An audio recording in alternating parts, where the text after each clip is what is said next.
Now, will the cities of Anna Maria, Holmes Beach, and Bradenton Beach be consolidated? Well, it is being looked into, and SNN's Marco Lomano reports on the controversial study. Florida legislators representing Manatee County are considering, among other options, consolidating all three Anna Maria Island municipalities.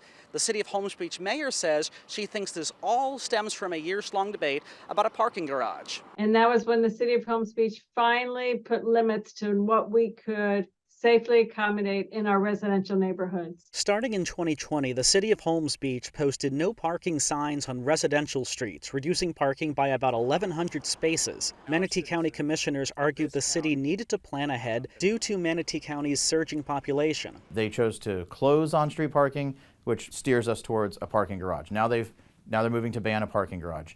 Seems that Holmes Beach essentially doesn't want visitors. So they said all funding will be cut off and you'll do what we say. Holmes Beach Mayor Judy Titsworth says she invited county commissioners to tour the area to see the accommodations the city themselves made for parking. SNN reached out to the two commissioners the mayor said came, George Cruz and Jason Bearden. We heard back from Cruz, who told us over the phone that he felt the city made many accommodations on their own. They've added a lot of parking out there. Last year, the state government passed a bill to allow Manatee County to build a parking garage without a city permit. But it also began a study to see whether the cities of Anna Maria, Holmes Beach, and Bradenton Beach should be consolidated, de-annexed, or merged into the city of Bradenton. Two Republican state legislators, Senator Jim Boyd and Representative Will Robinson, are waiting for results. Titsworth sees the potential of three cities turning into one as a way to get around the parking issues. Well, that destroys three charters. And your charter is what allows the citizens to have a voice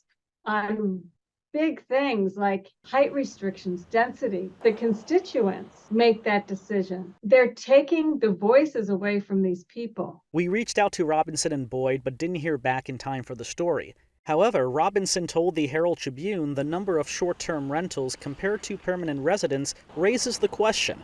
Do we really need 3 police departments, 3 building departments, 3 of everything in these small cities? That's really all it is. It's a study that evaluates all the options. And in this case, Titsworth says she believes the number of rentals can be tied to the 2011 state legislature preventing cities from setting limits on length of stay. Once we couldn't control length of stay and neighborhoods became motels, that was the reason residents were booted out. You know, that's not really fair to say, well, residents are leaving. You don't need to be a city anymore.